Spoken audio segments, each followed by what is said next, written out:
Gang, welcome to the show. This is Chris Solomon here.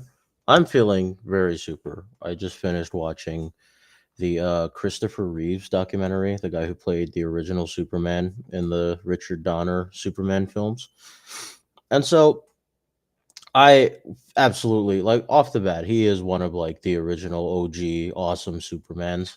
And like getting to hear about like his struggles and then the process of how he became an actor just became something that I wanted to talk about for sure, just to give people some lessons and hope, because that at the end of the day is what that Kryptonian S stands for, right?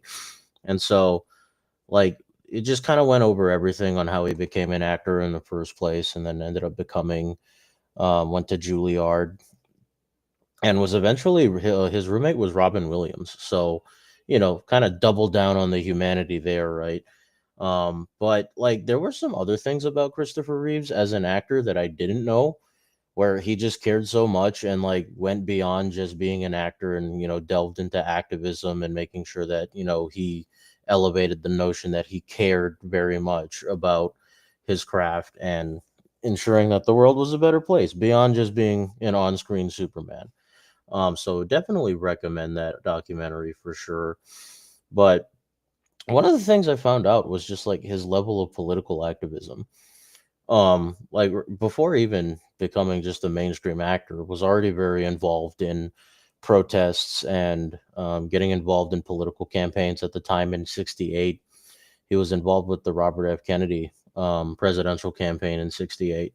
And so, kind of showcased some of his like early political leanings, but that's not necessarily what I'm interested in. I was interested in the fact that he was also very anti-war, protested the bombing campaigns that happened in Cambodia and so on, and like just had a well-versed background and was very intellectual, and you could tell that like the commitment that he had in his art was also at the same time very much reflective in his commitment to making the world a better place, like I said.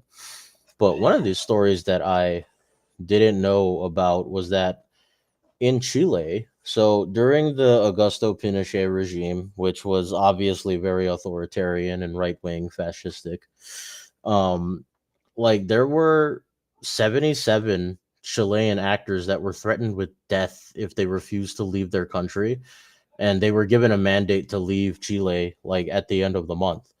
And so like that happened in Santiago rather, in 1987. And so it was Christopher Reeves that found out about these actors getting their, that were living under political oppression, and went to Chile to, lead a protest against that regime. And so just wanted to get some highlights for sure. Do. Yeah, let's read a little bit of this from the Los Angeles Times. So, yeah, he had a real life human rights role in Chile. He moved to give moral support to threatened actors.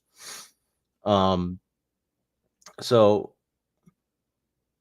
this was just the kind of guy he was. He cared about the craft so much that he knew that it was also about just beyond politics. It was about just protecting free expression. And so that's kind of like something that I definitely care about a lot, because I'm in fandom spaces, and I'm totally all about how cosplay is like the penultimate form of free speech and expression, because it's like freedom to speak is something, but freedom to also just bodily autonomy and being able to express and dress up and act out and express the way that you feel about certain things is necessary. But there was a line at the end of the article that I read. It was like, would I give up everything to live like that? Would I give up all my assets? No, I don't want to be accused of being a hypocrite. But would Reeve volunteer his services on behalf of other artists suffering from political oppression? Of course. And like this was, he was very much involved in human rights work. And this was long before he went and got into a tragic accident and broke his spine and was paralyzed and disabled for a bit. And he was very committed to disability advocacy for sure. Um, but this was just one example of something that I was like, wow, like thinking about heroes right now and thinking about some lessons of hope, this was definitely it. But like that wasn't even the only campaign that he was in, apparently. So it just goes to show you like how far somebody could go, beyond just their career role and their, the glitz and glamour and pomp and circumstance of Hollywood, to actually give a damn about other people. Um, and I'm trying to find out the reason, like, you know, looking at this telegrams in support of the rally. There was a rally that he was supposed to be leading the protest on because the Pinochet regime was just absolutely against it. And so, no, yeah, this is a good example of somebody that just went beyond the pale, you know?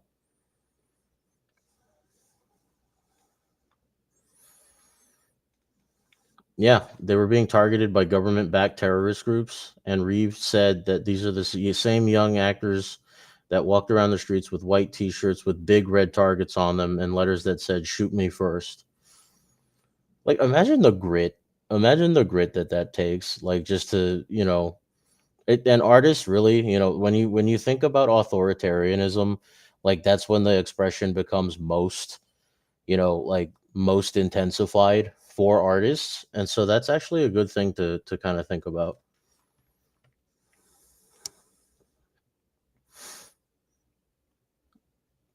As the teenage son of a college professor in the 1960s, Reeve, now 35, remember this was 1987, had seen his share of protests. But in North America, there is a basic assumption that nothing is going to happen to you.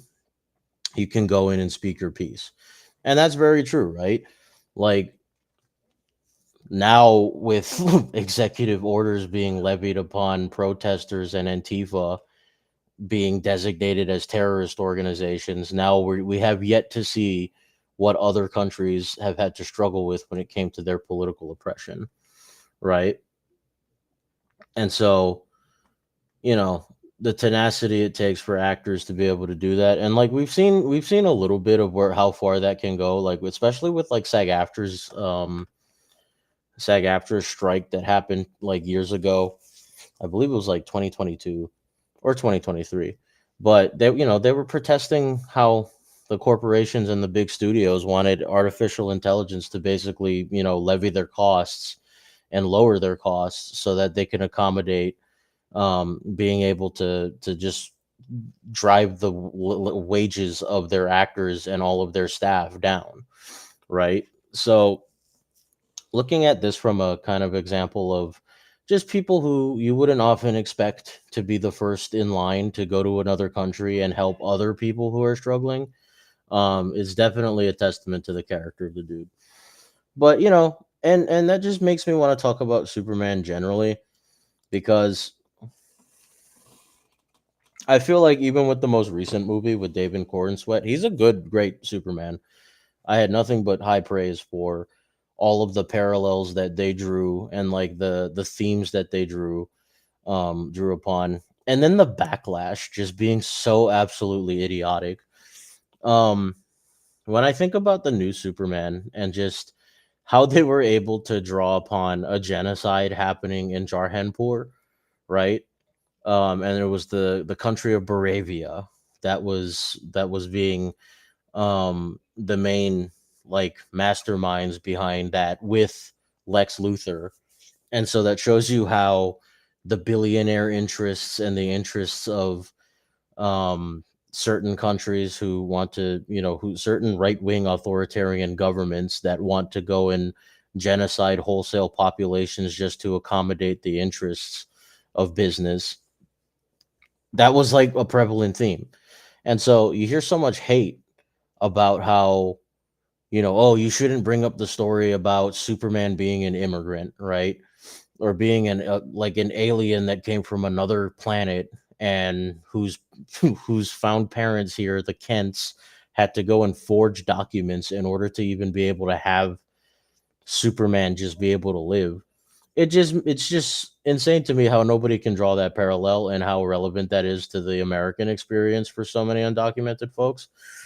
And so, like, I thought it hit the nail on the head right off the bat. I mean, talking about just the quality of how they were able to bring that story and that side of Superman into this was, in my opinion, a part of a very rich progressive history with just not only the actors but some of, um just the story wholesale. I mean, like the fact that his main arch nemesis is a billionaire too, right? And they even in the movie did a really good job about ensuring that it was a bit, Lex Luthor was still kind of relatable to us today with how much they're involved in not just, wanting to beat Superman and being kind of like the main megalomaniacal capitalist, uber capitalist that's able to take over the world, but talks about their investments in military contracting, defense contracting. Talked about how, Lex Luthor had a whole army of monkeys, like literal monkeys, to be able to serve as bots and usurp the foundation of the social cohesion of social media and so on. And so, like, that's just, to me, like the Superman story was just the best thing possible this year, especially for the kind of times that we're living in. And like obviously, the main tenet of Superman's entire existence being about, being kind as punk rock was one of my favorite parts about the entire thing. And so like I look at that as like the best example of masculinity because, all of the people that seem to be obsessed with the idea of masculinity are entirely invested in making it about machismo elements and, you know being able to being able to deny women their like basic dignity because they're men and there are proper roles that people should be adhering to in society, and it's all bullshit.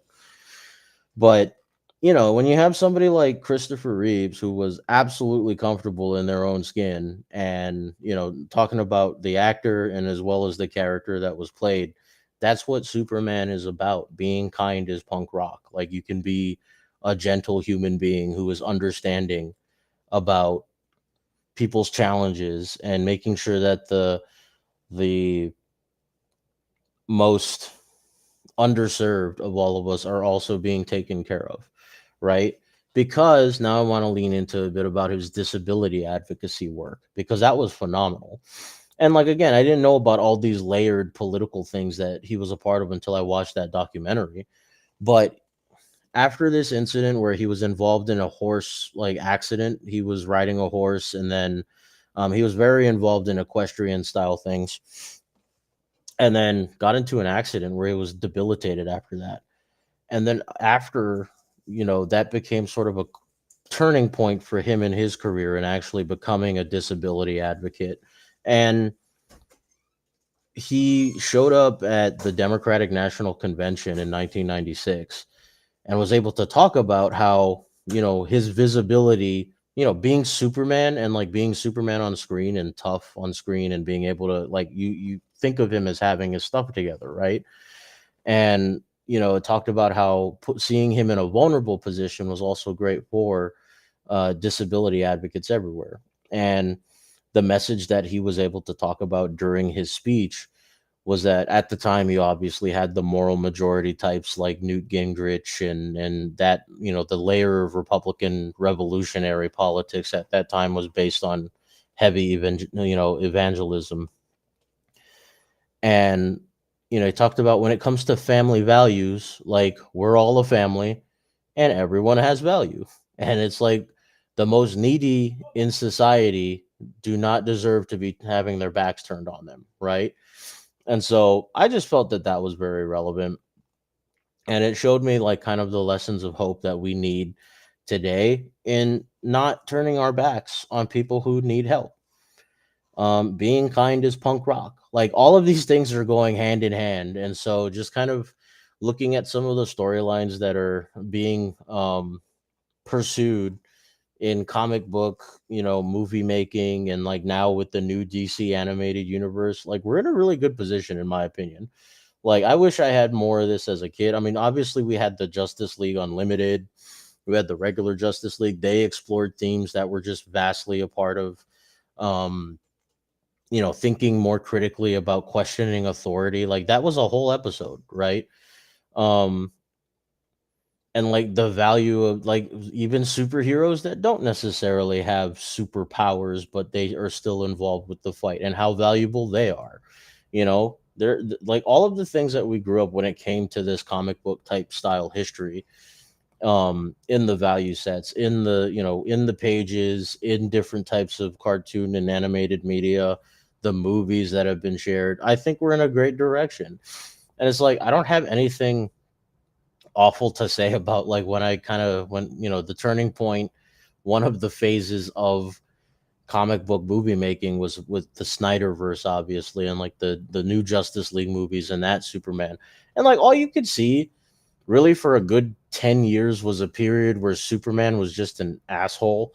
And like you had the Injustice Superman that became High Chancellor Superman, right? And was like a total authoritarian and like could have gone poorly. And you could just see the dark side of so many different like superheroes that they were trying to make in a more darker light, which is, that there's nothing wrong with that kind of entertainment for sure, because I still played and watched the Injustice movies, but it was getting kind of beaten up, like seeing an authoritarian version of Superman just because like you had the goodwill factor, right? The intention and the well-intentedness of wanting to do good, but you also had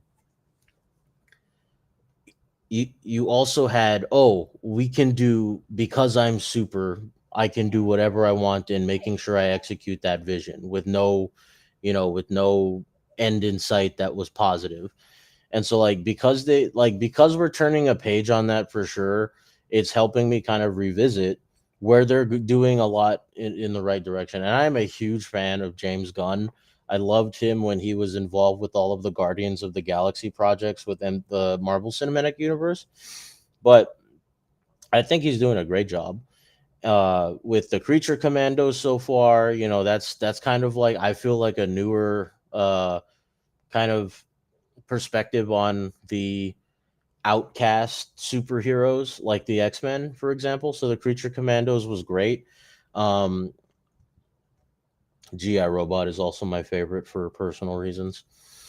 But like you definitely start watching some of these stories if you're looking for some lessons of hope, lessons in hope on the tumultuous times we're in. That's definitely where I'd start, because all this nerdy stuff around me has motivated, a sense of values that supersede anything that mainstream political establishment politics is giving us. Like we didn't have, as much as I could say that like there were inspirational, heads of state, world leaders, political figures in the past that have motivated like generational change and motivated generational um concern and awareness for where things are at in society. For me, a lot of it was sourced from, the kind of fandom media that I've always been consuming since I was a kid. Like I've been very fortunate to have the life that I've had where, comic books and superheroes and all that were a big fixture in helping me see a progressive outlook of the world that can be dealt with, and it's not easy. Um, you know, and so like going further, I think that James Gunn is even doing really well with these TV shows. Creature Commandos, like I said, was like one of the first animated projects I think that happened when he started becoming co-CEO with the DC studios, and absolutely loved it. uh it was a different take on like the Suicide Squad oriented stuff, which in my opinion I thought was going to get old, but has only really served as a good foundation for shows like Peacemaker, which I'm going to spoil things, but the way that they're tackling racism and toxic masculinity in that series is phenomenal, beyond what I expected of them, right? And like now, recent episode came out where we found out that there were rumors for this season on whether or not they were part of Earth X. And for those of you who don't know what Earth X is, it's Earth X is the universe in the DC timeline that where the Nazis and the Axis powers won World War II rather than America. So Christopher Smith, the Peacemaker, has access to a different dimension, a dimensional like pocket universe where he can go to several other places in the universe or in the multiverse timeline. And so he goes to the one where he sees his dad. His dad is not the butthole he is in the first season, because in the first season he's this white supremacist supervillain named the White Dragon, and totally, got his butt kicked by his own son. And it was a good, it showed you the kind of like generational trauma that he was dealing with his own dad.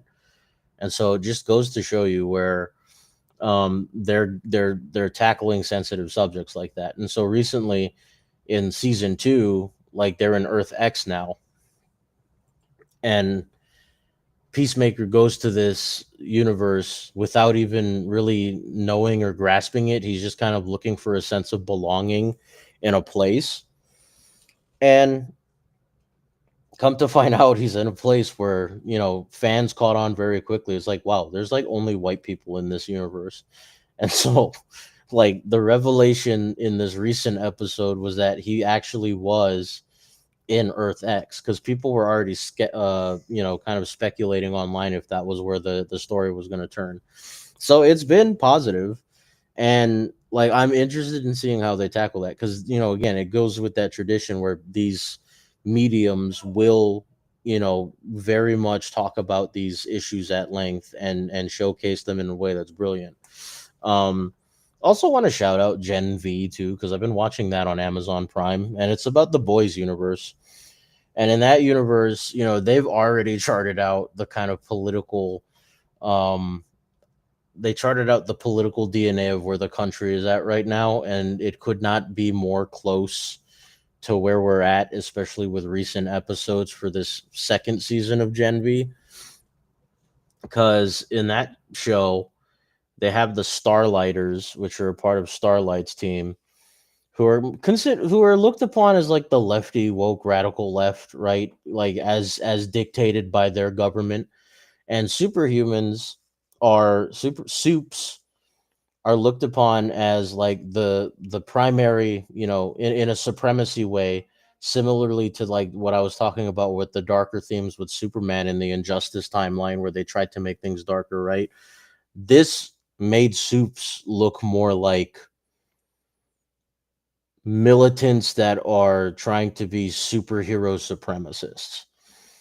And the most recent episode, one of the regular members of the team, of the cast, they are killed or attacked very brutally. And it reminded me of just what was going on with this Charlie Kirk situation, where immediately people were trying to point fingers on which group to blame so that they can elevate that over, um make that the dominant talking point, to kind of go and blame it on the Starlighters.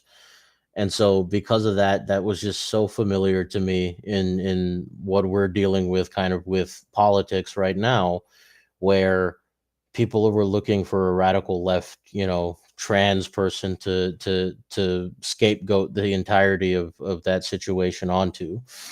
And so we're in interesting times, but it lets you know that when even the superhero shows and like all of the regular scheduled content that's being streamed on various platforms are showing you some lessons, right?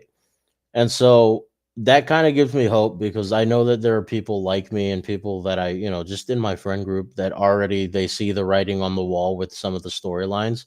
But I just it was just encouraging to kind of go back to where you could look at this documentary on Christopher Reeves is on HBO Max, and I encourage anybody to kind of take some time to watch it for sure. But you know, just some lessons and hope, some things to be aware about, and we'll get to a point where we see the light at the end of the tunnel. And so I think it's just about being aware, and this is the perfect time. There could be no time like right now to to really look at themes and look at reality and the circumstances that we're dealing with here, through the lens of some of these fandom oriented storylines and the art that's being put out, because the expression is what's going to get us out of this. And so storytelling has been a big part of organizing, right? And so I've always felt like when it came to all of these other groups that are maybe political and have manifestos of sorts, right? Like, I don't think when we're organizing, people necessarily have time for the intricacies of that. But I think the on a broader level, and there are people that do, like there are people that have book clubs that get into revolutionary theory, whether it's in Marxism and so on, right? And like, on the flip end with conservatism, right? They have their own um authors and storytellers on their end that they try to convey the messaging with, right? Like this Charlie Kirk thing, if you looked at that memorial service, clearly conservatism and the messaging campaigns that they've had have built them to look at that as a beacon of hope on organizing their folks, right? But I think when it comes to broader, people who might not even want to get into politics, but just need a way to think about hope in a different way. That's why I thought the Superman movie was very important. I made sure to bring 10 friends with me to go watch that movie.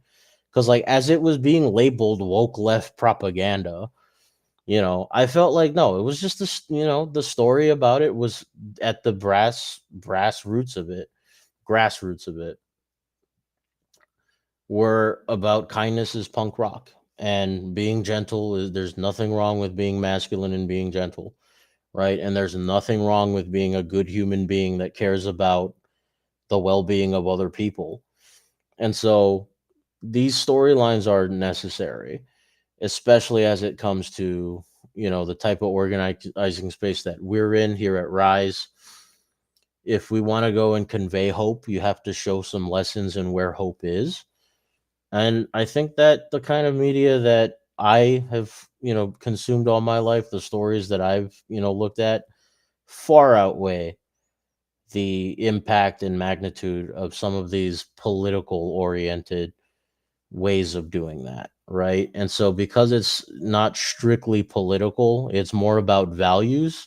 People want to hear about that, in my opinion, more than they do the nuts and bolts of policy, which is still relevant, and it should be consumed by, that should be conveyed by the right people that can be trusted messengers in the spaces that they're in.